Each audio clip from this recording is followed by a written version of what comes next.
Hello everyone, welcome back to the Pro MMA Betting podcast. We're going to talk about the UFC Brazil card coming up on Saturday. First, as always, we'll just do a quick recap of how members' bets got on the weekend.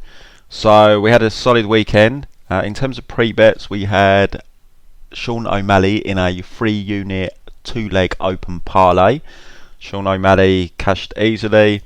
The second and final leg of that open parlay has been sent out to members, so hopefully that double will be closed in a few weeks' time. We also had 2 units on Beneil Dariush at -150. What a fantastic fight that was. Great ending, especially having money on Dariush. That was a great feeling. And we also had 1 unit on Joanna Jędrzejczyk at +150. I felt she deserved the decision. I am biased because I had money on her. I haven't rewatched it, kind of with a bias aside, but I felt I was being pretty impartial with the way I was judging it, and I thought she deserved a nod. I'm not saying it's a bad decision. It wasn't. It could have gone either way. But as soon as it went to a decision, I knew it was a close fight, and I didn't fancy our chances of getting that decision against the kind of UFC China propaganda machine in a close fight. I thought it was going to go to Zhang, and it did. But even though I lost like £1,000 there, as I had a unit on Joanna, it didn't really bother me. That was not only the best women's fight I've ever seen, that's one of the best fights I've ever seen, period. Amazing fight. In terms of live betting, so we finished up on the pre-bets about 0.3 units, but obviously we've got the Sean O'Malley parlay double still alive, so hopefully the second leg will come in and that will give us about 2.5 units profit there. In terms of live betting, we had a good night. Started off poorly. We started with the boxing. We lost 2 units on boxing to begin the night, but we bounced back on the UFC. We managed to hit, we got Gerald Meerschaert at about +200. I think it was towards the end of round 2, which I found really bizarre because I gave Gerald the first round. He definitely won the second round, so I had him 2 up going into round 3. Thought that line was well off. Could have been 1-0. I know some people gave win round 1. I'd like to see how the judges had that actually. If anyone knows how the judges had that, please let me know after round 1. But yeah, the line was off either way. It should have been an even line going into round 3. Maybe even Gerald is the favourite because he was the one who had the momentum. He had a solid round 2. We took a chance on Max Griffin as well. I thought the odds were off there. After round 2, he was +200. Momentum was with Cowboy, but all Griffin needed was 1 takedown. Cowboy is an absolute turtle off his back. So I took the chance there. Unfortunately, it didn't come in nearly. Griffin did manage to get top control for about the last minute and a half. Just wasn't enough to outdo what Cowboy had done the first half of round 3. So we lost half a unit there. But then we managed to cash Neil Magny at +137 after round 1. Crazy odds again on live betting. Magny won round 1 for me pretty clearly. Momentum was all with him. I don't know why he was the underdog. And then we managed to cash Israel Adesanya decision. I think after round 4 we got that at -200. I had him 3-1 up. It kind of similar to the Zhang fight. It was a close fight, but he just wasn't going to lose the belt to Yoel Romero, especially with the way Romero fought. I just couldn't see that happening, and I was fairly confident he was 3-1 up. Romero had a decent round 5. I gave Romero round 5, but it was quite a clear 3-2 to Israel for me there. So overall, including the boxing, about 1.5 units profit on live bet, plus the money we won on the pre-bet, so just under 2 units profit for the weekend. And we've got the Sean O'Malley double to be closed in the coming weeks, still pending for a 2.5 units profit. So happy enough with that night. We're going to move on to this Brazil card now. As always, we'll break it down from bottom to top. As always, guys, membership for a year, it's only £195 for the year. If you bet £100 per unit, weekend just gone, you just covered your annual subscription, and the rest of the money you win is going to be solid profit. Last year, £100 per unit members won £14,500. I'm basically giving these yearlies away at the moment, £195, or in dollars it works out about $250. There's no one cheaper out there. There's no one delivering the results I'm delivering either. You get pre-bets for every UFC card. We also have some pre-bets for boxing and Bellator, Cage Warriors, etc. sometimes. And we offer live betting for every UFC event, and we offer live betting for boxing when it doesn't clash with the UFC. So normally the UK events that happen before the UFC starts. I don't think there's any boxing this weekend. Had boxing the weekend just gone. I think we had it the weekend before. So I'm assuming we've probably got a show next week. You normally find with the boxing it's probably like every other week we roughly get a UK show. Especially now, the first month or two is always quiet, but now we're into March, you'll find that they're pretty much every other week. So you get a hell of a lot of shows to live bet on, including the UFC and boxing, and a hell of a lot of pre-betting events as well. We've got the Dana White Contender Series that will kick off again in, I think, probably June time. That'll run for, 8, 9, 10 weeks. So you add that in as well. So lots and lots of opportunities, guys. Only £195 for the year. No one is going to beat the return on investment you get and how low my price is, £195, and that won't be holding forever. So if you want to tie in for the year, I'd do it sooner rather than later, because you can still get that great price. All of our bets are tracked. There's a tracker below this video, all 3 links to our trackers. Everything is tracked, full transparency. We also post our bet slips and stakes on Twitter. There's a lot of paper traders out there that are touting for money off people, and they don't produce bet slips, and when they do, they cover the stake. If you're asking people for money for your tips, you should be an established bettor who has won money, and you should be able to prove that by showing your stake sizes. If you're still betting minuscule amounts, how can you ask people for money when you can't even build your own bankroll? Crazy. A lot of paper trading out there. Be careful of them, guys. They're asking for your money. They're not even betting what they're tipping. Ask them to see a bet slip. Will they produce a bet slip? There's a lot of them who won't even produce a bet slip. And as I said, ones that do tend to cover their stakes up. Why are they covering their stakes up? Because they're betting $5 per unit, $10 per unit. No wonder this industry has a bad name, unfortunately, because there's a lot of unscrupulous people out there. I'm bringing transparency to this industry, full transparency. You will not see me hiding anything. Everything is out there. You want to see anything, DM me, email me, happy to produce it. I put my balls on the line. Everything I tip, I bet. If I bet something for 4 units, it means I've got £4,000 on it. That means I am absolutely shitting myself when I've got the actual fight going on. So I have double pressure, I have the members' pressure, and I have my own monetary pressure as well from it. So I live by the sword, die by the sword. Full transparency, guys. And as I say, it's only £195 for the year. You're not going to find a cheaper service than that, and you're definitely not going to find someone that brings you the return on investment you get. As I always say, treat it like the stock market. I can't win every week. If you sign up with me, I don't want you moaning because we have a losing week. It's going to happen. You have to accept there's a losing week, just like in the stock market. At the moment, if you're invested in the stock market, pretty much all the companies you're invested in are probably flagging. You're probably losing money at the moment.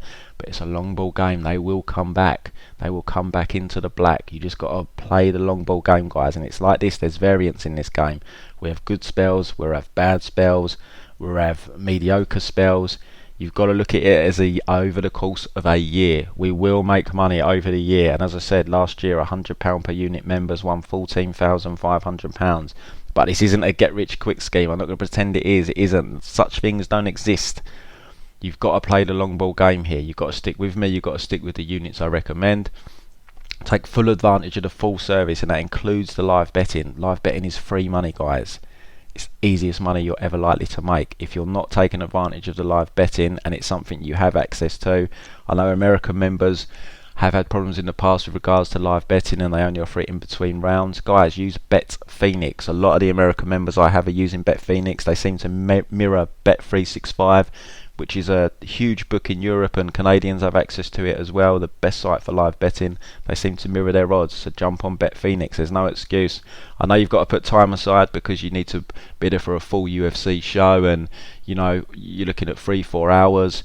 The boxing shows, again, 3-4 hours, but guys, it's free money. I know we're all busy, we've got families and everything, but if you want to make free money on the side, put that money aside to build yourself a better future, then jump on board the live betting, because it's free money.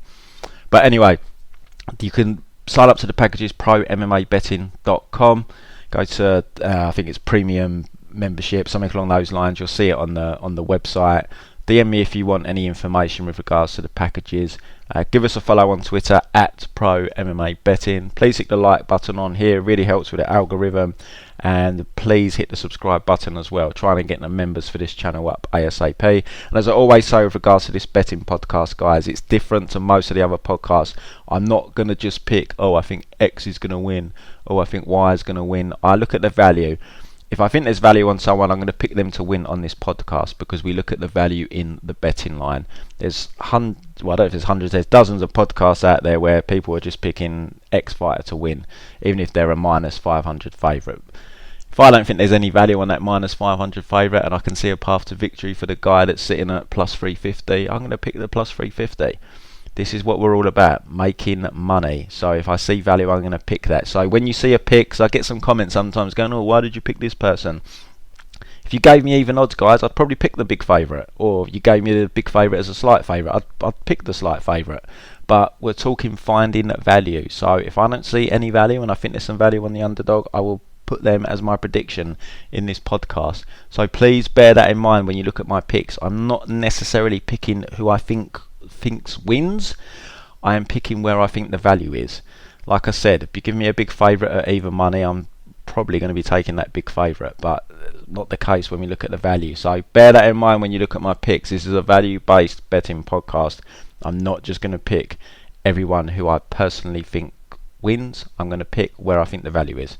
So anyway, that's enough talking about that. We're going to break down the card now, as I say, from bottom to top. I know I skipped a few fights last week. I think there was 3 because they were just gutter trash fights that I'm just not going to be risking my money on, or recommending any of my members risk my money on. I've got over 100 members. I have to deliver a service to them, and if it's fights where it's particularly low level and I feel like we're just throwing darts, I'm going to skip them. And the very first fight on this card I'm actually passing on already. I think it's the only one though. I think I'm going to give a prediction for everything else. Might be one other fight actually that I don't predict, but yeah, the Veronica Macedo B Maliki fight, I'm just not making a prediction. I can't be bothered to look at tape, because Macedo, who I probably favour here pre-tape, fought. She's minus 200. There's no way I'm betting Macedo as a minus 200 favourite. She's at a massive size disadvantage here. I think she's got like a 12-inch reach disadvantage. Just worried that Maleki might be too big for her. I did bet Maleki small in her UFC debut, and I haven't gone back and rewatched it, but I just remember she looked absolutely trash, and somehow she got that victory. So this is probably a winnable fight for Macedo, but the size difference is definitely a concern. So yeah, I haven't looked into it, guys. So there's, you put a gun to my head, I'd pick Macedo here, but I've done 0 tape, so I'm gonna class it as not making a prediction. So first fight where we will make a prediction will be the Gustavo da Silva fight, taking on the Czech fighter David Zorak. So flyweight fight here. David Dvorak is a Czech fighter. He's got a 17-3 professional record. The 3 losses all came pretty early in his career. He was 4-3 at one point, so he's reeled off about 13 wins in a row. What I would say is the Czech regional scene isn't a hotbed of MMA. It's very weak. If you look at the guys he's beaten, they've all been regional level type opponents. So it makes it hard to get a full read on this guy. His last victory was over a guy that's 16-2. So I thought, oh, he might have a solid victory here. But then I looked at the guy's record, the 16-2 guy, and it's one of the most padded records I've ever seen. Literally every win is over 0-0, 0-1, 1-1. And his 2 losses are to, I think it was a 1-1 guy and maybe a 1-0 guy. So it's completely padded. It makes false readings. So I mean, just hasn't faced anyone. The fight before that against a chap called Goncharov, I mean, the guy was absolutely awful. They shouldn't have been in the same cage at all. So, as I say, it's hard to get a read on him. From what you can see, he does seem to have some solid stand-up. He does seem to have good movement.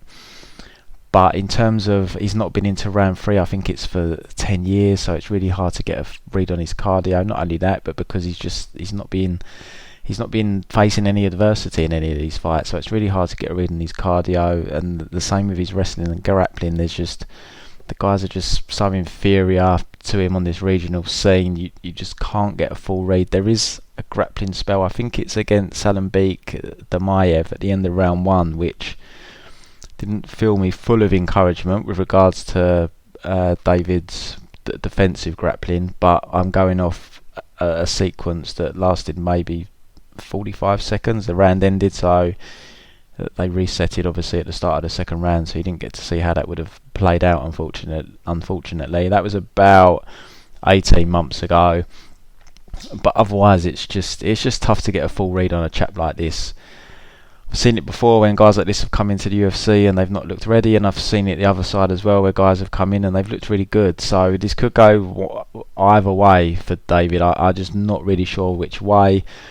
He's fighting Bruno Silva here, so this is a step up in conversation for David. Bruno's coming off a loss to Kalita Ha, a fight that was 1-1 going into the third round, but his cardio failed him in that fight, Bruno, and he got submitted. Actually, he's a BJJ black belt, and he got submitted by Tahar in the third round, which isn't the best look, but he's moving back down to 125 here. That is his natural weight class. If you look throughout his career, he's flitted between 125 and 135, but 125 is where he should be.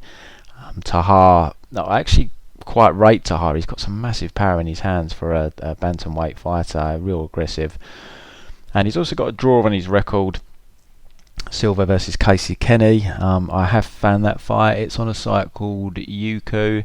That's Youku. You can find it, LFA fight. He does slow down in that fight as well in the third round. So little bit of concern here regarding him slowing down in fights. And also one thing to note: this UFC is at altitude. It's at 1,200 meters.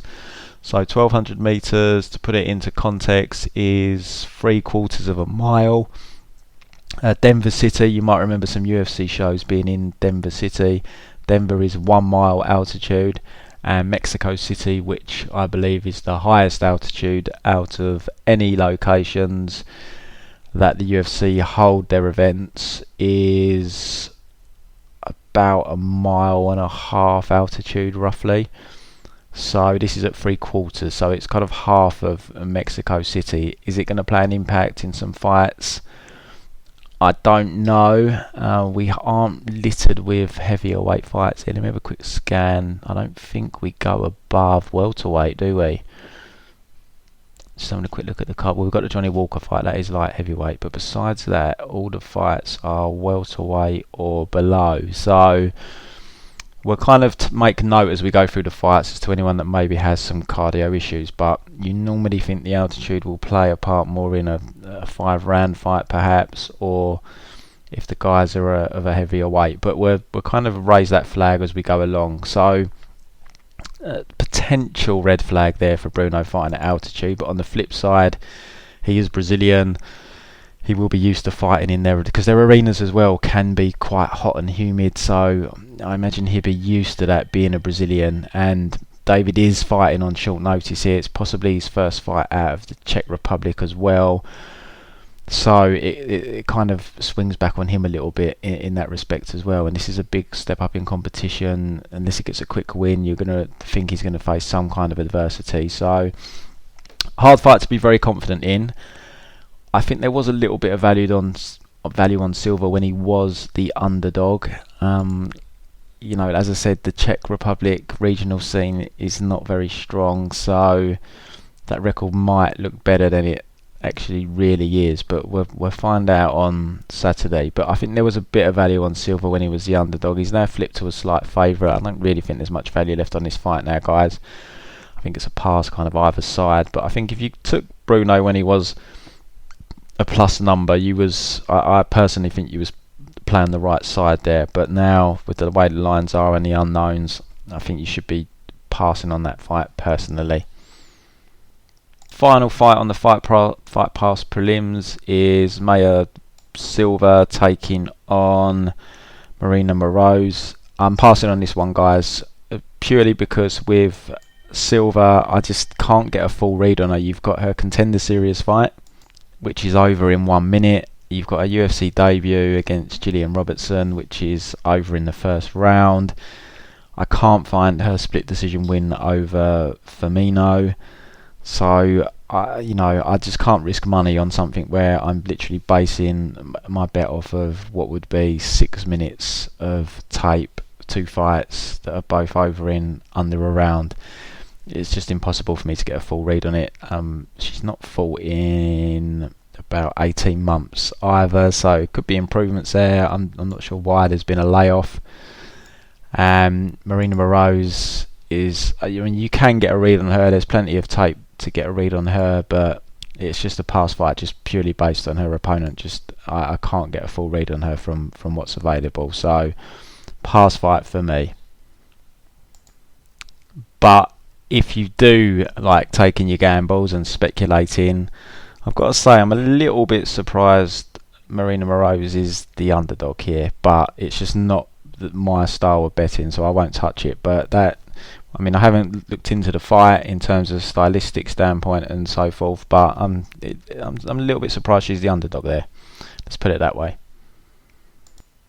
First fight on is it the Fox Prelims still? First fight that's live bettable anyway. That's my main emphasis. The first fight that we'll have the opportunity to live bet on will be Enrique Barzola taking on Rani Yaya. Quick look over the stats here. So similar height. Barzola's got a 3-inch reach advantage. Barzola is moving down to 135 for this fight for the first time, which I think is a good move for Barzola. He was always on the small side for 145. I don't think it's going to be detrimental in terms of the weight cut affecting his chin or cardio and so forth. I think it is the right move for him. Barzola trains at AKA, Yaya's at American Top Team. Now I'm sure Barzola did switch to American Top Team for some time, and now he's back at AKA. So if I'm correct, then I'm sure these two would have trained together a fair bit, being in a similar weight class.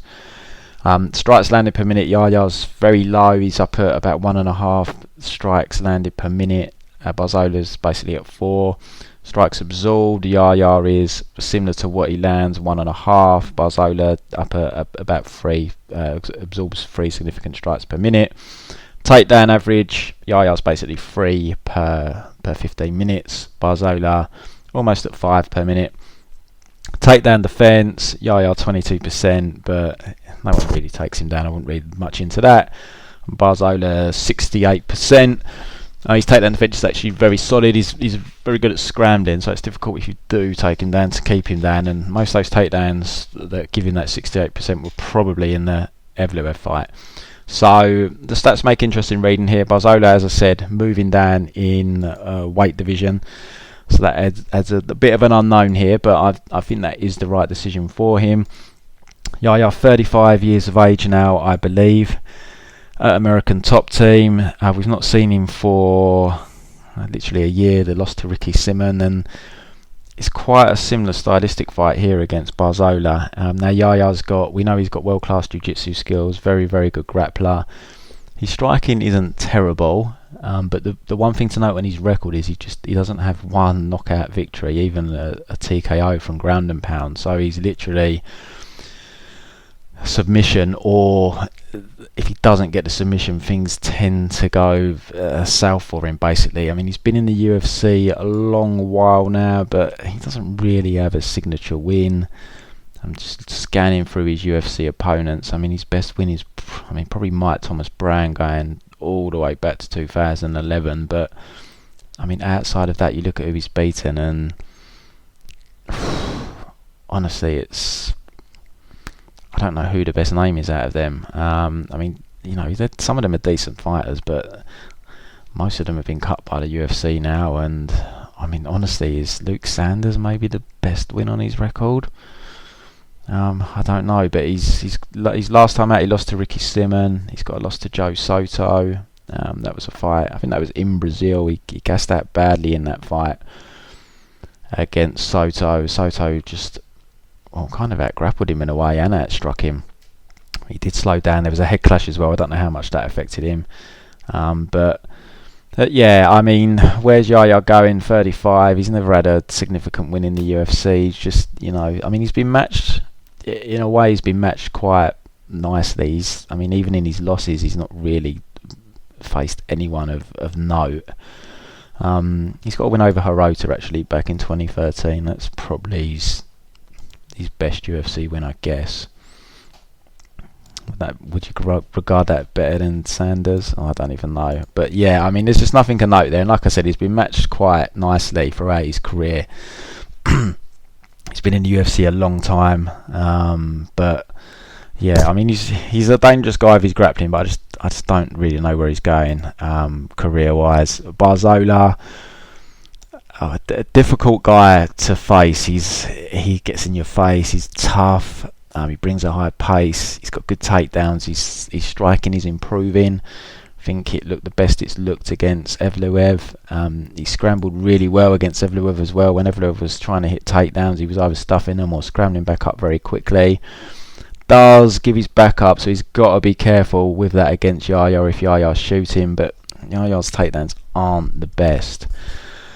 So I think stylistically this is a favourable fight for Barzola, and he's moving down to 135 as well. So there is that question mark, but I think he'll look fine at 135. I think he's going to put a pace on Yaya. He's going to get in his face. I think exchanges on the feet will probably be fairly competitive early on, but I just think Barzola will pull away. I think Yaya's takedown attempts are going to start to look more and more desperate as the fight goes on. I don't think he'll be able to get him down.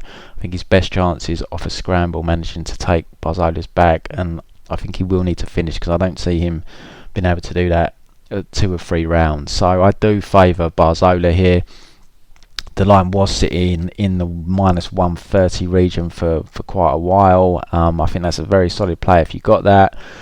Barzola is he's getting towards -200 territory now, which I wouldn't be as keen to play because he is. I mean, he's not the type of guy that goes out there and just kind of destroys people. This is very likely to go to a decision. It's probably going to be fairly competitive. He is fighting a Brazilian in Brazil, so you get into the -200 territory. It's probably a stay away. But I think if you jumped on that line early, I think it's a solid bet, and I'm going to go with Barzola here to win a decision.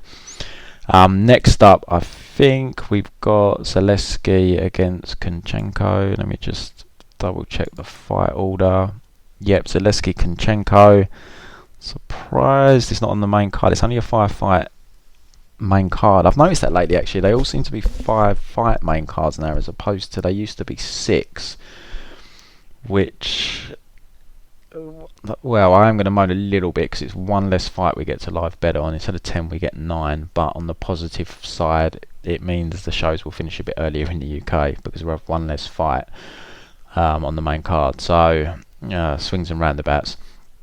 But Zaleski Kunchenko, interesting fight this one, especially being in Brazil makes it a little bit harder to call. Brazilian fans are very partisan. They will be very vocal when the home fighter is throwing shots, whether they're landing or not, and it can have an influence on the judging 100%. We've got the London show next week. Again, the London crowd are very partisan as well, and again it can have an effect on the judging because the crowd will be cheering every kick, punch, takedown that's thrown, stroke landed by the home fighter, and that does influence judging. So it's definitely something to take into account here in Brazil as well. Quick glance over the stats. So welterweight fight, Zaleski's got about 3 inches in height. He's got 3 inches in reach. They're both orthodox. Strikes landing per minute. Zaleski's just over 4. Kunchenko just under 4. Strikes absorbed. Zaleski's at 3. Kunchenko's at just under 2.5. These two don't mess around going for takedowns. This is going to be a stand-up fight. You're going to get 2 guys that come to bang here. We've had Xinglang Li looked against Neil Magny. You're probably going to see some people looking to fade Zaleski here because he got kind of blown away by Li, and a lot of people are seeing Li not looking so good against Magny. But styles make fights, guys. This is MMA. MMA math, 9 times out of 10 it doesn't work. What we've seen from Kunchenko so far in the UFC, now he's getting on in age. He is 35 years of age. He made his debut against Thiago Alves, started a little bit slow in that fight, but he warmed into it, won a competitive decision. Then he got Yushin Okami, kind of a gimme fight really. Okami's well past his best, and then he's coming off the loss to Gilbert Burns, where he basically got out grappled the first 2 rounds. He came on strong in round 3. Burns slowed down. He took away Burns' calf, but yeah, the grappling was the factor there against Zaleski. I mean, Zaleski has used takedowns and grappling in the past, but I think his takedowns aren't great. I don't think he's going to be able to get Kunchenko to the floor, so I think you are going to see a stand-up fight here. The concern I have with Zaleski is the accumulation of damage. Now, he'd never been knocked out until the Lee fight, but it was kind of due because he'd just been dropped in a lot of fights. I mean, you saw like the Lyman Good fight. I think he got dropped in. He had a war with, I think did Max Griffin hurt him? I can't remember. I know he had Max Griffin hurt multiple times. Maybe he wasn't hurt in that fight.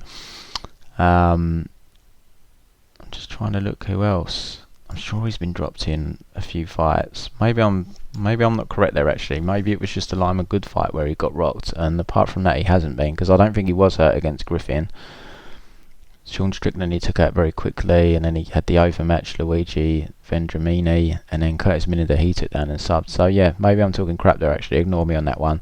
But he did get hurt against Good, and then he was dropped multiple times I think against Lee. I watched this fight, it's a couple of weeks ago now, so the details are a little bit iffy on my part, and I've watched so much tape since on upcoming shows.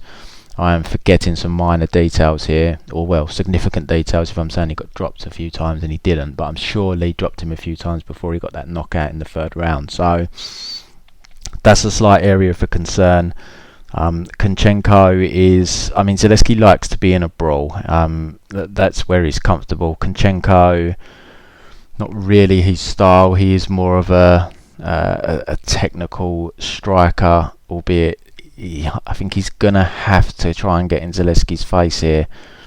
It's in Brazil. It's tough to win the decisions in Brazil. Like I said, with regards to the partisan crowd, he's going to need to land the heavier, more eye-catching shots here and maybe even finish Zaleski or drop him. But I'm going to pick Kunchenko here. If we look at the odds, Kunchenko is the underdog. That's why I'm going with him here. Well, money's coming actually on Kunchenko. He's down to like plus 110 now. It was higher. I'm sure he was up at like plus 130 at one point, but some money has come in on Kunchenko.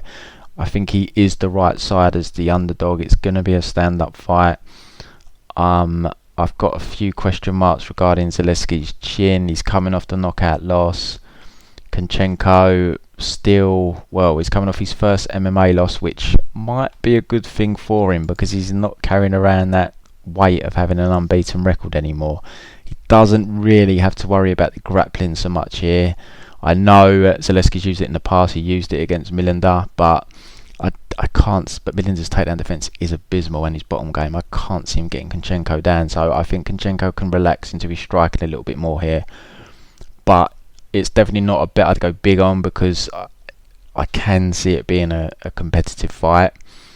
Kunchenko, I mean, he was having some difficulties with Burns throwing kicks at range. Burns was, when he was striking, there was a lot of grappling, but when he was striking, he was struggling to get inside, especially in the first couple of rounds, where Burns was firing kicks and trying to keep it long. And I mean, it's not really Zaleski's style, but Zaleski does have some good kicks in his repertoire. So if he does come out and decide to try and fire kicks at range, it could pose some problems for Kunchenko. And there is a reach differential he's got here, a height differential, so he's going to have to come inside and maybe have to fight slightly out of his normal comfort zone and be a bit more aggressive. So there's definitely risks with betting Kunchenko, but I think he's the right side as the underdog.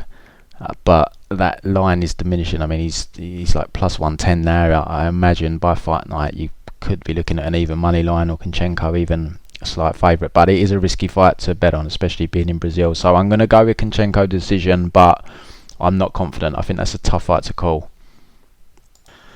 Next, women's fight, strawweight division. We've got Randa Markos, Amanda Ribas. I haven't taped this fight, guys. Reason being, I think stylistically it's a good fight for Amanda Ribas. I think she does win this fight, but I'm not betting her at -275. Let's just check the line. Whoa, she's been smashed. She's like -350 now. Jesus. That's getting a little bit out of hand. I like Amanda Ribas. I think she looked very good against Mackenzie Dern. But I mean, Mackenzie Dern's never had good takedowns, though. She's always struggled with her takedowns. Her striking's not good either, but Mackenzie Dern can crack. As bad as her striking is, she does have some power, but nonetheless, the problem I have with Amanda is I don't know how good her takedown defense is. Now, you've got to assume it's fairly solid because she was on the Brazilian national team for judo. I think she's got some good hips. She's young, only 26 years of age. She looks much improved from the fighter we really saw before her UFC run, which is, you're going back 3 years. She's at American Top Team, but she was on her back against Emily Whitmire. She just doesn't look great from what limited footage there is. She just didn't look great off her back in that Whitmire fight, albeit it wasn't for long. And she got the win in round 2, submitted her, and she dominated Mackenzie Dern, who couldn't get her down. But Mackenzie Dern, like I said, has never had good takedowns. And Randa Markos, she can wrestle. I'm picking Amanda Ribas here, even though I think there's a bit of value on Randa. Randa is scrappy. She can be tough to look good against, but last couple of fights, fight IQ's been a little bit questionable for me. Claudia Gadelha, she didn't attempt any takedowns. Now, I know Claudia is the better wrestler. She's stronger physically, but I don't know why even if you're not confident you're going to get the takedown, at least try and put some doubt in Claudia's mind. Maybe affect her rhythm striking because she have the takedown threat in her mind.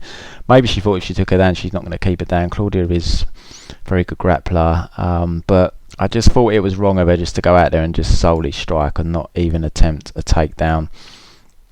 But then you look at the Yoda fight, and I don't think Randa really attempted any takedowns in that fight. I think it was one. Yeah, she attempted one takedown the whole fight.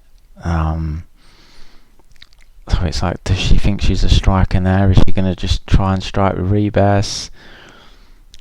Yeah, it's in Brazil as well. She's got 3-inch reach disadvantage on the feet. I don't know. I'm not betting Amanda Ribas. I wasn't betting her at -275. I'm definitely not betting her at -350. But equally, I don't really know if I want to pull the trigger on Randa Markos either.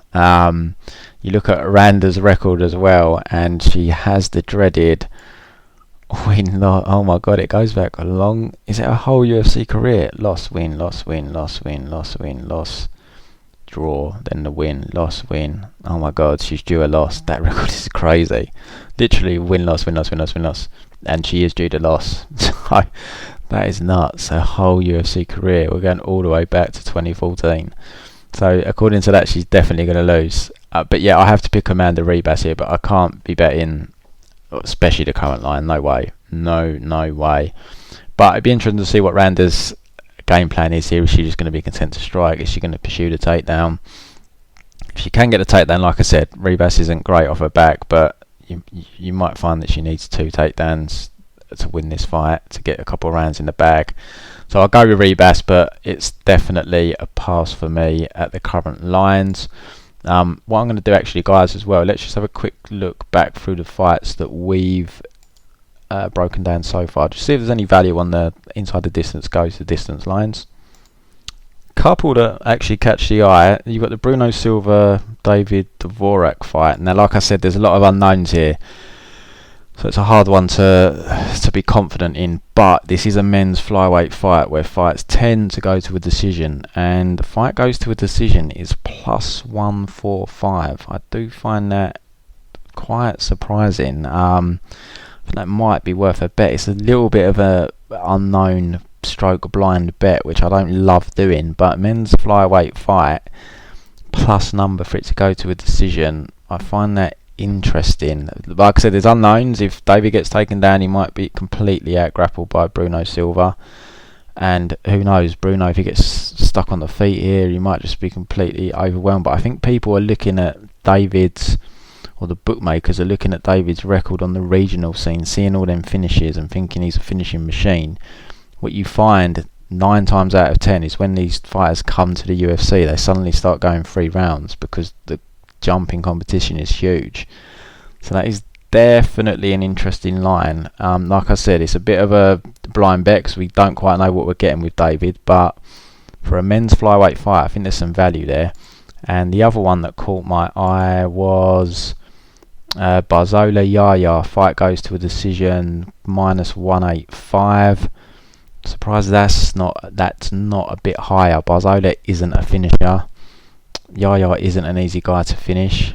And Barzola's never been finished, so I'm surprised that's not a bit higher, to be honest. That's an interesting line that I think I'm going to have to look at myself.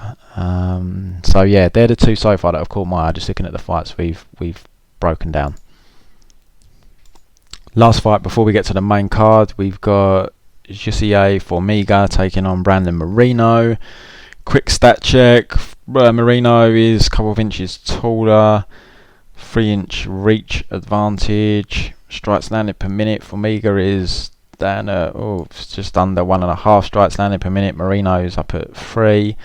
Strikes absorbed. Formiga basically just over 2. Moreno is just over 3. Takedown average per 15 minutes. Formiga basically 2 with a 39% takedown accuracy. Moreno, two takedowns per 15 minutes, 43% takedown accuracy. Takedown defense for Formiga, 86%. Brandon Moreno, 62%. A good fight, this one. I'm looking forward to it. We've got Brandon Moreno, his second run in the UFC. Definitely seems an improved version on version 1 we saw on the Ultimate Fighter in his first run in the UFC. Moreno is a ball of energy. Very aggressive fighter, very what's the word I'm looking for? Very gritty. He's a very gritty fighter. He's never been finished except for on the Ultimate Fighter when Pantoja finished him, but he's tough, he keeps coming. His second run in the UFC, he got the draw with Askarov, which I haven't rewatched the fight fully in terms of judging it, but remember we live betted Moreno at a good dog number, and I was very confident he was going to get a decision. I was really surprised it was a draw. And he's coming off a win over Kai Kara France, where I picked him to beat Kai Kara France. I thought he'd give Kai problems on the feet. I think Kai's a bit overrated, and after a slow first round, he came on strong in rounds 2 and 3. So he's definitely going to fight for your money if you like betting on that type of fighter. But he's taken on Formiga here, who is first time really Moreno's facing a very strong grappler. He's faced some good wrestlers in the past. Moreno, he's faced Askarov, he's faced Dustin Ortiz, but he's never faced a grappling specialist like Formiga. Now, Formiga's coming off the knockout loss to Joseph Benavidez, so never great when a fighter's coming back from a KO loss. You don't know how they're going to come back from it. He's been stopped a few times in the past, though.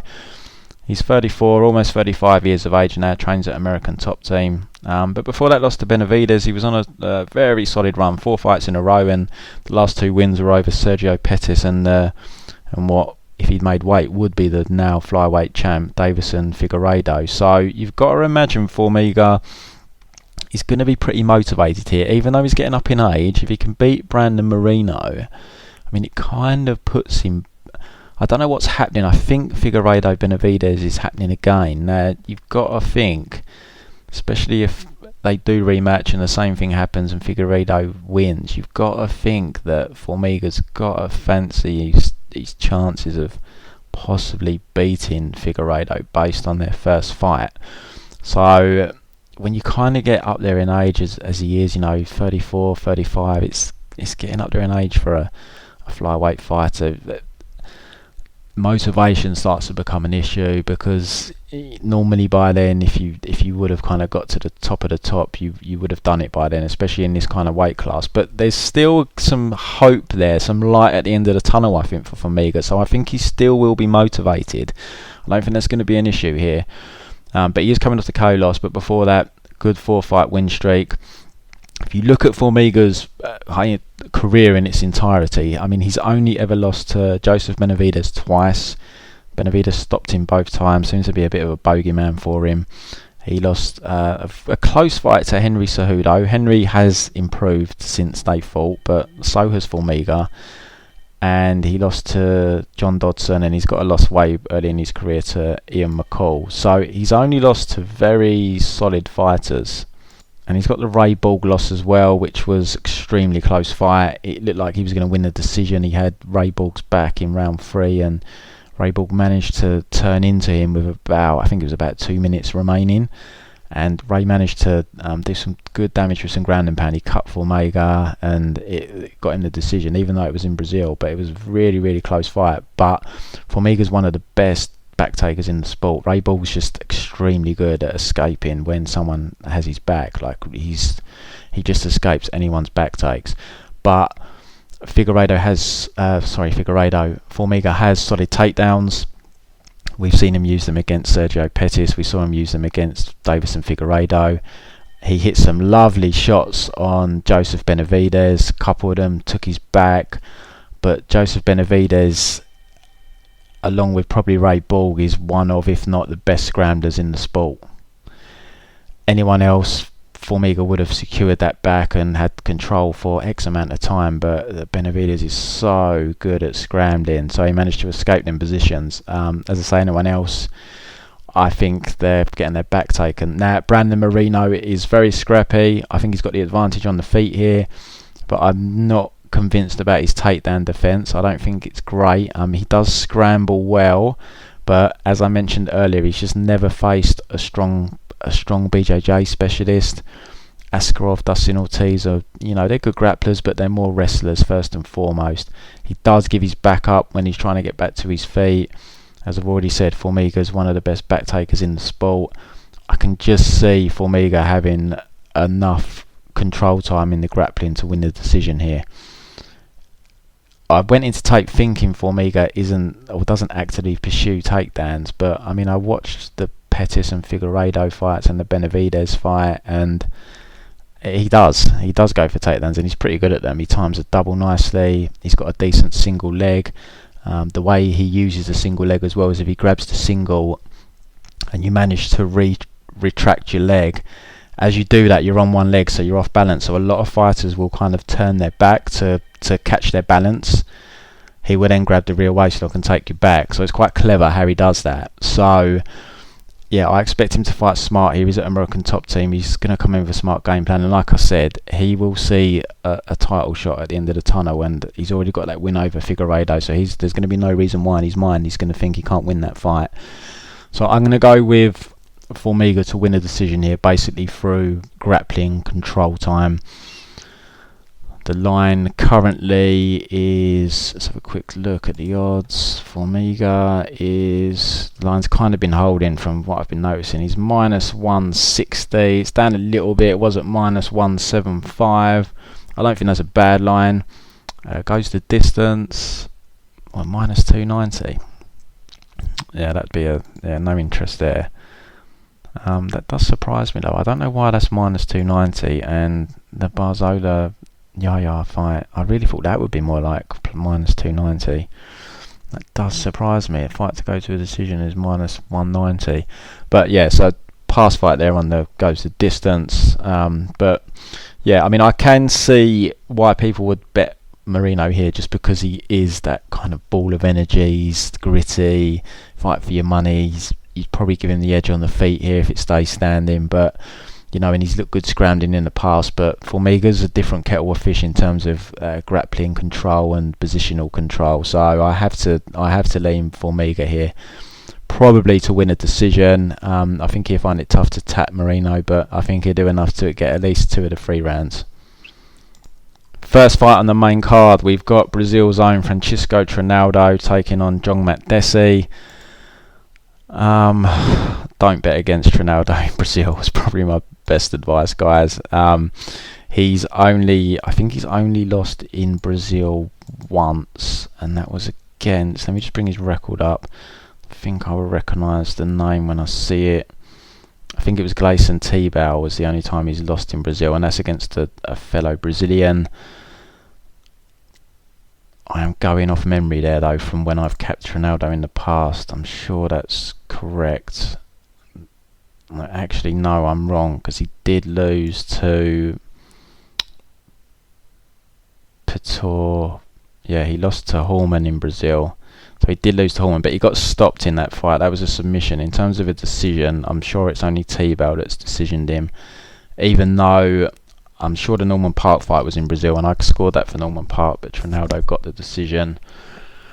So yeah, decision-wise, because he did lose to Kevin Lee as well in Brazil. He got stopped by Kevin Lee, so he has lost in Brazil. He's been stopped a couple of times in Brazil, but decision-wise, he doesn't lose decisions in Brazil. Crad, as I've already mentioned, are very partisan. He's coming off a decent win over Bobby Green. Before that, he was unlucky in his loss to Alexander Hernandez. He probably should have got that decision. Before that, Evan Dunham win. I've been expecting him to drop off due to his age. I've been saying it for years now. I've just given up with that fault. He's 41. He hasn't dropped off yet. John Makdessi is a very solid fighter. He's got very good takedown defence. I don't think Trinaldo will be able to use takedowns here. I think it will be a kickboxing fight. I don't know what's going on with Makdessi though. He seems to have found his spiritual mentor in Duke Rufus, but that's all fallen apart now. He seems to be training at some unknown gym. I don't know what went down there. I bet him against Jesus Pinedo, and it was way closer than I thought it was going to be. He's got very good striking, Makdessi, but the concern for me here is he's not someone that really lands power shots or eye-catching shots. He's the type of guy that he just doesn't he doesn't go in there and dominate fights. He doesn't really kind of put his stamp on fights or rounds. He doesn't really, catch the judges' eyes in a fantastic way. So I see this being a close fight. I think it will be competitive. I think we see 3 rounds, but I just can't bet against Trinaldo losing the decision here, especially with the partisan crowd. They're going to be cheering his every shot. He is the bigger puncher. When he lands, the shots are probably going to look more impactful than Makdessi's will. I just can't bet against that in Brazil.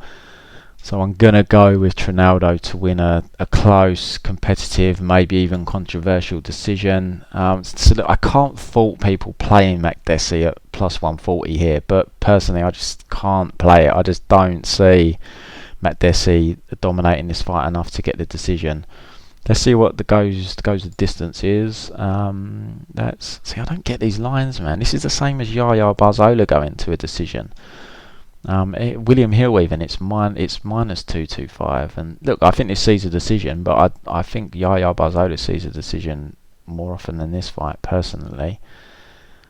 But well, hopefully we can make bank on that. Fight goes to a decision, Barzola, Yaya. But yeah, I'll go with Trinaldo decision here. I mean, he's minus 160. I'll be interested to see his decision line. I'll be interested to see what that pays. If that's even money, that would be kind of tempting, because I don't see a finish. Makdessi is durable. I know he lost to Cerrone, but that was broken jaw and that kind of 1 in a million wheel kick that he lost against Lando, but I don't think he's been stopped otherwise. Let me just have a quick look. Yeah, the wheel kick to Lando. Donald Cerrone was the broken jaw, as I've said. He got submitted by Dennis Hallman a long time ago. So yeah, I mean, he's a tough guy. As long as his jaw doesn't crack, then yeah, I think. But then, if you play Trinaldo decision, guys, actually don't. I mean, just see what the line is. If it is an even money line, which I think it probably is going to be, I would split it with the money line. Don't try and get too cute, because if you do bet Trinaldo decision and he finishes, you just lose all your money. At least if you split between decision and money line, you're kind of covering yourself. So Trinaldo decision for me. Next we got Johnny Walker, Nikita Krylov. Tough fight to call here. Very difficult fight. Johnny Walker, we cashed against him when he took on Corey Anderson. The fight didn't play out how I thought it was going to, though. I definitely didn't see him getting KO'd by Corey Anderson. I didn't see that coming at all. I thought Corey was going to wrestle him. So I've got to say, I do have some concerns about Johnny Walker's chin. He's coming off that KO loss. He's had 3 KO losses in his career. You can watch one of them on the internet, and he gets KO'd like 2 or 3 times in like 18 seconds. So I'm not overly sure about his durability, I've got to say. I think his defensive wrestling did look better though. Corey seemed to be having, I mean, it was very early, it was only a couple minutes in, but he seemed to, like strength wise, you can see he's a very strong guy, Johnny Walker, and when you watch his regional tape, his takedown defense looks absolutely terrible, but it definitely looks like an area that he's improved in. But I'm only going off a couple of minutes there. I'm just checking if he done this camp at TriStar, because I know he was talking about going to TriStar. Let's have a quick look. I'm just going onto his Instagram page. Looks like he's at a legit camp anyway. Yeah, someone's commented saying good to see you training at TriStar. So he has gone to TriStar, and I remember when I listened to Faraz on the Joe Rogan podcast, Faraz was saying he'd like to work with Johnny Walker. So interesting move for him. How much has Faraz done for him? It's a small space of time. It's like he's been out there since at least January. So you know, it's hard to do too much with someone in just 3 months, but I mean, we know what TriStar are like. Faraz likes his fighters to be patient. So this is really interesting mix here, because this really isn't the type of style that Faraz normally works with. So I'm going to be very interested to see what kind of Johnny Walker we get here. You've got to imagine I mean, they can't change him too much. What makes him good and dangerous is that spontaneity. Those low percentage things that he throws, but there's definitely stuff he can improve on, like managing his cardio.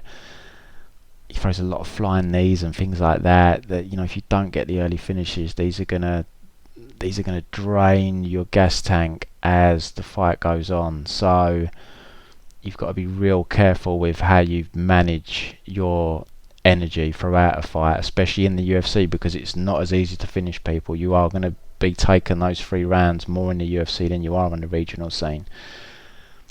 So real interesting fight, this one. Nikita Krylov, like Johnny Walker's had 1 decision in his career, and Nikita Krylov's 1 decision as well now. Actually, he had the Glover fight that went to a decision. So these two, I will be absolutely amazed if this fight goes to a decision. It's going to be crazy fun. I don't want to bet on it. I've got no clue what happens. I think you basically should just toss a coin on this fight personally. I'm very intrigued to see how Walker looks now that he's at TriStar. I guess if I have to make a pick, I'll take Krylov just purely based on the fact that he is the plus 125 underdog. I think it should be a pick'em fight. So I'll go with the underdog. Krylov by knockout. Fight doesn't go to a decision, is, as I expect, crazily juiced, minus 475, minus 400 at William Hill. Walker inside the distance, yeah, you might as well just play his money line. Krylov inside the distance is plus 175. That's a bigger difference there. There's a half a point difference between Krylov money line and Krylov inside the distance. If you must play Krylov, I don't see why. Look, it's underdog, just take the money line, but I'd be tempted to put maybe 25% of whatever you want to put on the money line on Krylov inside the distance there at plus 175. I think that should be in a little bit closer to his money line, when you bear in mind they've each had 1 decision each. And I mentioned this earlier on when I started talking about the fights, guys, when I said with David Dvorak, the Czech fighter who's got all finishes, or pretty much all finishes. When you come to the UFC, you tend to go to 3 rounds more. Krylov and Walker, when they came into the UFC, neither of them had ever seen 3 rounds. They've both seen 3 rounds now they're in the UFC. So that's what I'm talking about, the difference in quality when you step into the UFC from the regional scene. So I'll go with Krylov. It's definitely not a confident pick. It's not a fight I'm betting. I feel it's a coin toss, but I think there's probably a little bit of value with Krylov sitting as the underdog. We've got Renato Moicano next, taking on Damir Hadžović. I debated in my head betting Moicano here, but he's over minus 300. He's coming off back-to-back knockout losses, so he is better than Damir. I think he can win this on the feet. He can definitely hit takedowns and out-grapple him, but you just don't know where someone is mentally after back-to-back knockout losses. And he's a decent striker. He can crack, so he's not a complete mug. Moicano might be happy to play this out on the feet for 3 rounds as opposed to using his grappling, and it could just turn into an undue sweat, because I know in my head if I bet him I'm just going to be worried about how he reacts to being hit coming off the back-to-back knockout losses. So I'm going to pick Moicano. He's definitely a class above Damir, but back-to-back knockout losses, you can't underestimate the mental factor in MMA, and I do say it's something that's very, very difficult to take into account when you're capping, because what kind of percentage do you put on it?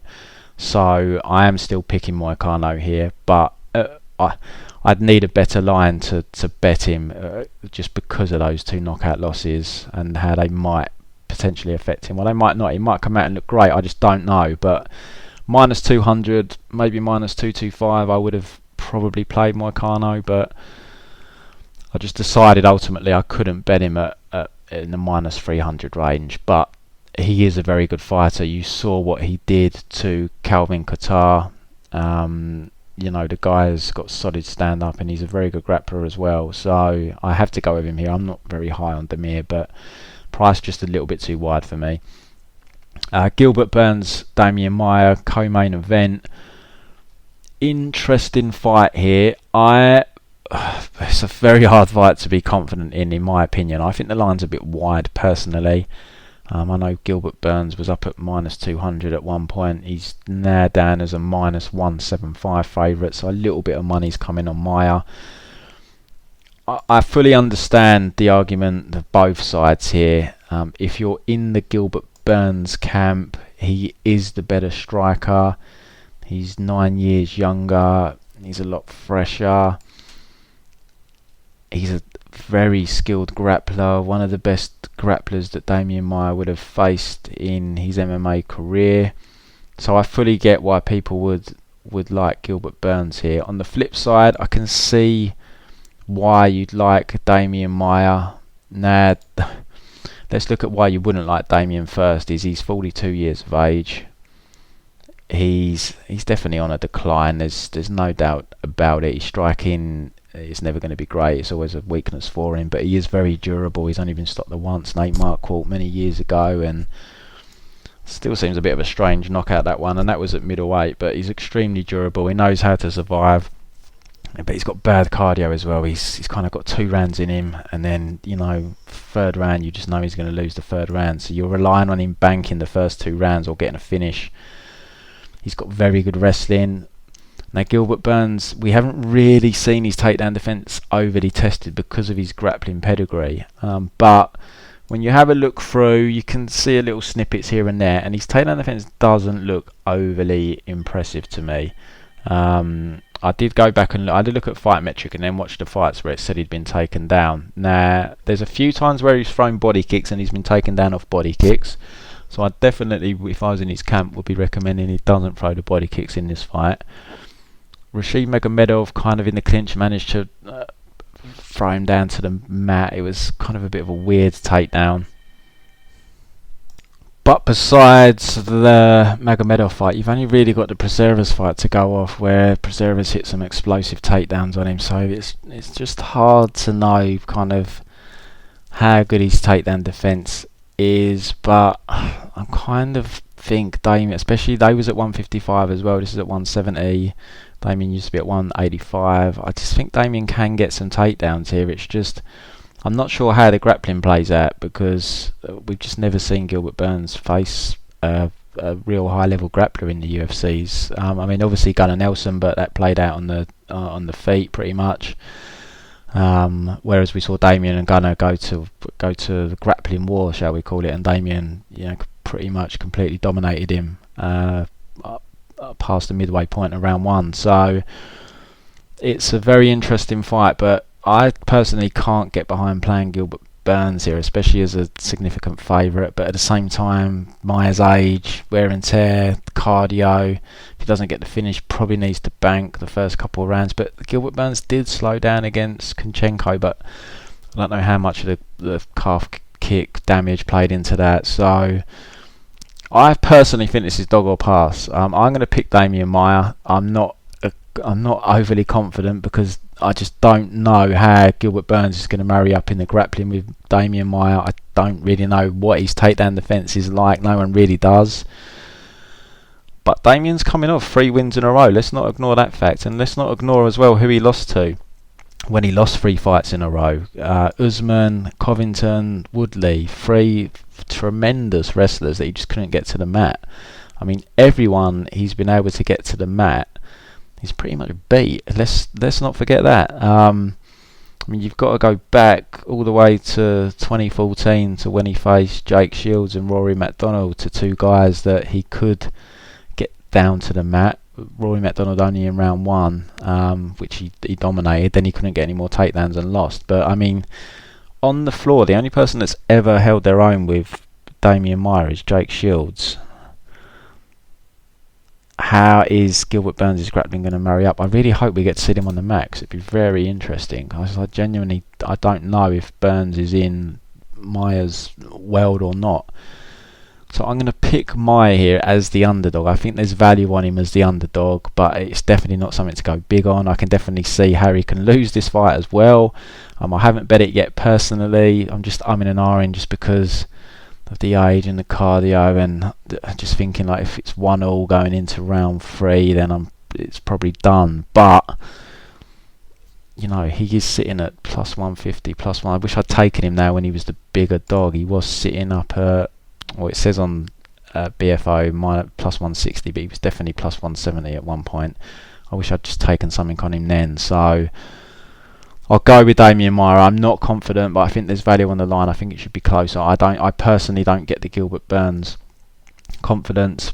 What I imagine Burns is going to do here is try and treat this like Harry was fighting Kunchenko on the feet. Is just throw strikes long. He was having good success. He's got some good kicks, Burns. But like I said, he's got to be careful with that body kick, because I have seen it caught a few times and he's been taken down off of it. So, interesting fight. I'm really looking forward to that fight.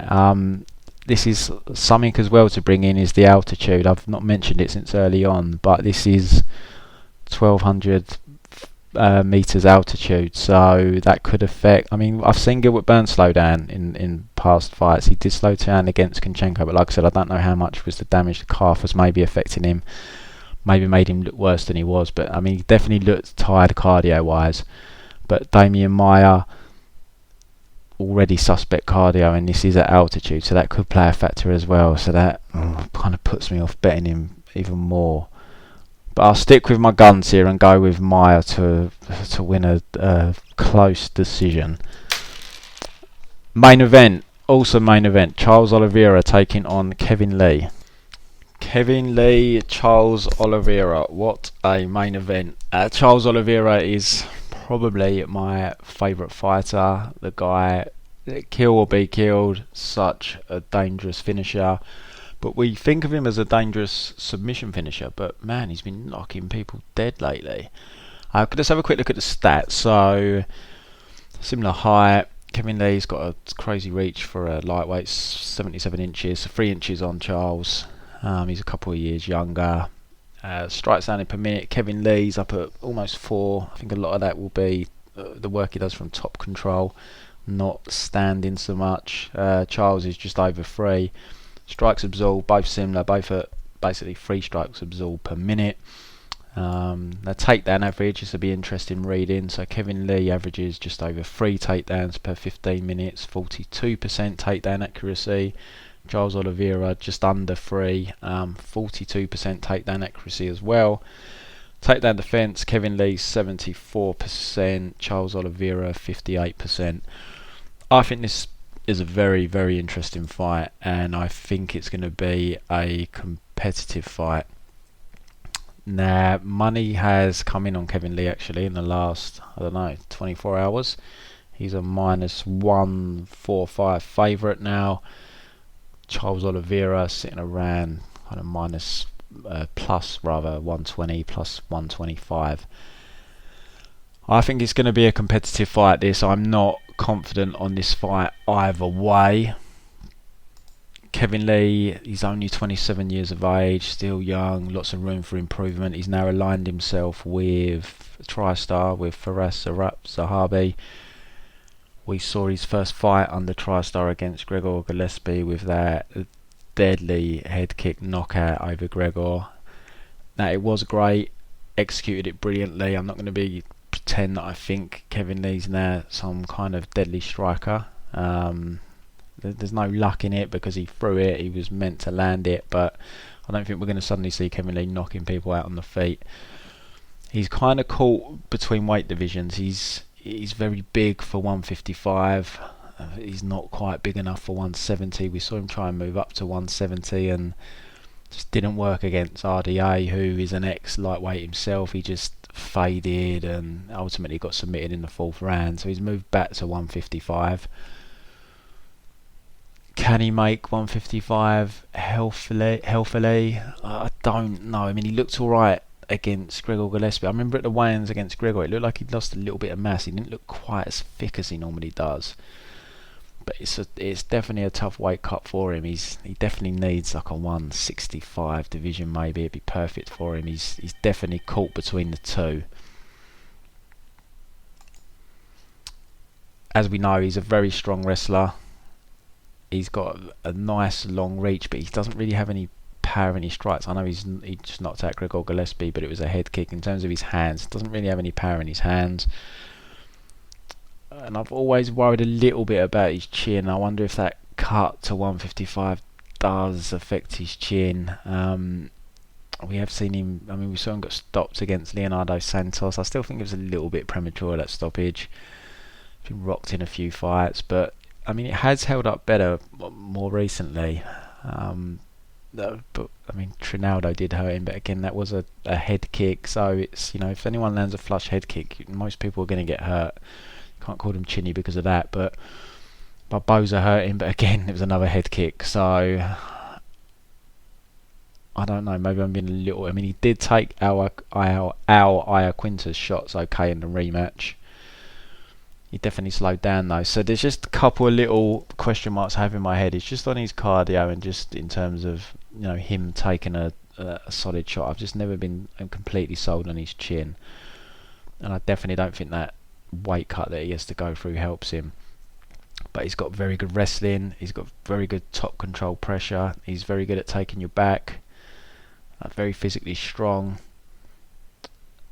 Big guy for 155. Charles Oliveira is just, he's someone that's easy to write off. You look at him, he's quite skinny looking, but he's a lot more physically strong than you'd think. I've seen the guy, he doesn't get ragdolled. You look at him and think, he's going to get ragdolled, but it doesn't happen. He's definitely not as physically weak as you might think. Now, Kevin Lee is going to have the physical strength advantage here, but leverage plays a big role in MMA, and Charles Oliveira's wrestling is really underappreciated. Go back and watch a Will Brooks fight. Will Brooks, tremendous wrestler. Go and look what he done to Will Brooks. This guy has good takedowns, and he's not easy to take down, and he's scrambly when he does get taken down. And you watch his fights, man. His last few fights, he's been hurting people on the feet with his strikes. He knocked Jared Gordon dead. He knocked Nick Lentz dead. I'm pretty sure he hurt David Tamor before he managed to lock in the submission. This guy he's developed some power. The problem with Charles Oliveira has always been he's got that aura of flakiness, and I think I've seen a turn in the tide with regards to him not flaking like he used to, but it's still a little bit of an educated guess. Still making some assumptions. We haven't really seen him tested in a real kind of hard fought fight since the Paul Felder fight, really. I thought he was showing signs of flaking against David Tamor when he suffered the eye poke. I really thought that was going to turn the tide there, and I thought Tamor was going to turn it up, but it went the other way, and Charles Oliveira was actually calling David Tamor on after the eye poke, like saying, like, come on, stand in the middle, let's fight. Which I liked to see from Charles Oliveira, because the old Charles Oliveira in that instance probably would have flaked. But still not seeing him in a kind of dragged into a tough war type fight. So I'm not going to say 100% he's no longer going to flake, because a leopard doesn't generally change its spot. And Kevin Lee could test him here. If Kevin Lee gets him down, gets on top, apply some heavy top control, some heavy ground and pound, could see that tested from Charles Oliveira. We saw what Paul Felder done from top control, so there is a danger there that Charles gets trapped on the bottom and he ends up getting that flakiness tested and he flakes out. But I like what I've seen from him recently, and I really like the developments in his standing. He's very upright. It's quite a traditional Thai style, so he is hittable.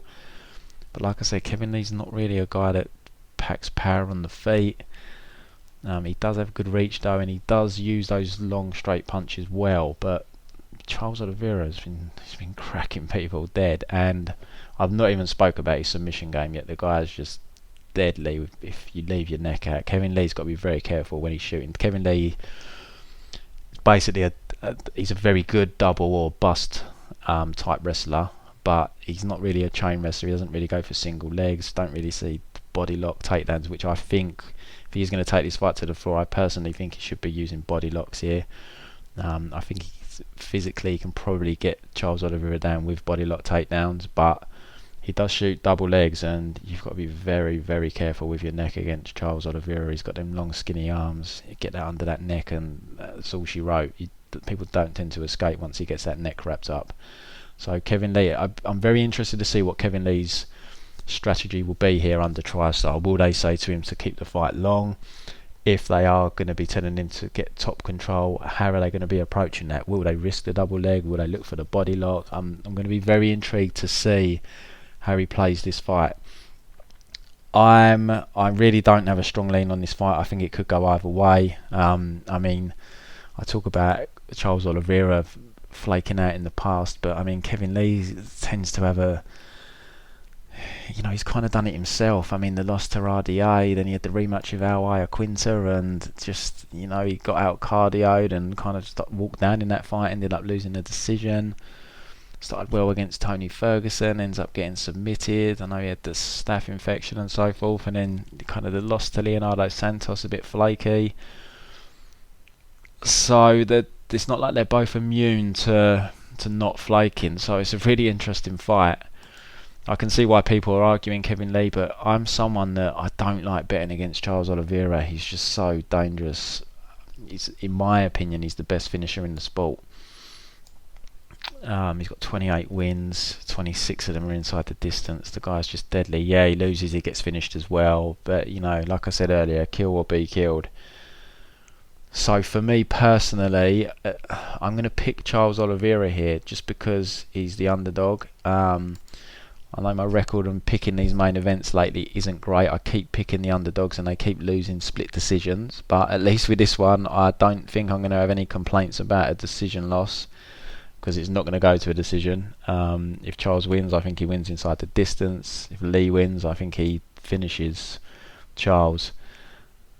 And I think I'm split on the fight, and he's got the plus number next to his name, so I have to go with Charles Oliveira. It's going to be interesting to see if that line gets any wider. It had kind of held pretty steady for the last week, but money's come in overnight on Kevin Lee, so I can't imagine Kevin being much of a bigger favourite. Charles, I think he's better at 155. He's just bizarre, Charles Oliveira. he misses weight, and then he'll come in like 3 pounds underweight. It's just bizarre. But I think he's a 155er. I think that's the best weight class for him. Fight doesn't go to a decision is it's -400, kind of what I expected. Oliveira inside the distance is +160. You just take. I mean, look, if he wins, I'm 99% sure he'll be inside the distance. But when you've got a plus number and there's not much difference between the plus number on his money line and the prop line, just take the money line, guys, and you haven't just got to sweat it when it starts looking like it might be going to a decision. Kevin Lee inside the distance -130. It's basically the same as his money line. So again, just take the money line if you like Lee. But I'm going to go Charles here. I just think he's going to catch Kevin in something, and I wouldn't be massively shocked if he put him down on the feet and then subbed him. I really don't want to bet this fight. I want to sit back and enjoy it because it's just going to be I love watching Charles Oliveira fight. I like betting him when he's an underdog, I've got to say, because he's so dangerous. I won't be tipping this to members, but I have made a personal play. I have put 500 quid on Charles Oliveira. I wish I'd bloody waited now because I got +115, and now at Bet Online I can get +123. But yeah, it's more it's not a big bet for me. It kind of works out half a unit for me. I just don't want to pass up betting Charles as an underdog because he's the kind of guy that can finish a fight. Yeah, he could get finished himself. He's not a confident bet, as I've said, but it's not the end of the world if it doesn't come in. That's why I've kept it small, and it removes me kind of sweating the fight too much. Obviously, I will want Charles to win as I've got money on him, and he's probably my favourite fighter, so I'd want him to win anyway. It just spices things up a bit for the main event for me. But it's not something I'll be tipping to members because I don't have a strong lean on this fight either way. But I'm going to go Charles. As I said, I wouldn't be shocked if he does drop Lee and he follows up with a submission. But Kevin Lee's got to be careful shooting those doubles, doesn't get that neck locked up. But equally, I wouldn't be surprised if Lee takes him down, use heavy top control, and then breaks Oliveira. But I really, really hope. I'd love to see Oliveira survive some scary parts in this fight where he's taking damage and he has to come back and win. That would really go a long way to showing me that he's not a flake anymore and he's a genuine threat in this division. I'd love to see that, but I don't know if I do. That's why I've got to keep the bet small and I can't be going big. But Charles Oliveira, this guaranteed excitement, this main event, is going to be a good fight however long it lasts, so make sure you tune in for that one. So that wraps up the card, guys. UFC London next week. So we'll break down the whole UFC London card some point next week. Quite like that card for betting. This one's okay for betting. We've got a few bets with members. UFC London, there's already a few bets with members. I'm still working through that card. I think I'm going to have a few more as well. Hope this has proved insightful for you. Hope you cash your bets. Hope you make some money. If you want to sign up for the 12-month membership, only £195 for the year. Last year, 100 unit members won £14,500. All bets are tracked. All bet slips are posted, including stakes. We prove we aren't paper trading. I like to prove I'm betting what I'm tipping. A lot of tipsters out there, as I've already said, won't provide a bet slip. They're not betting what they're tipping. They haven't built a bankroll. What right do they have to be asking people for money for bets? Everything tracked. There's 3 links below this video to our free trackers. Got over 100 members. Come and join the Discord team for the live betting tips. We've got great camaraderie in there. And any questions, drop me a DM on Twitter at Pro MMA Betting, or drop me an email, info@prommmabetting.com, and I'll be back next week. Good luck, guys.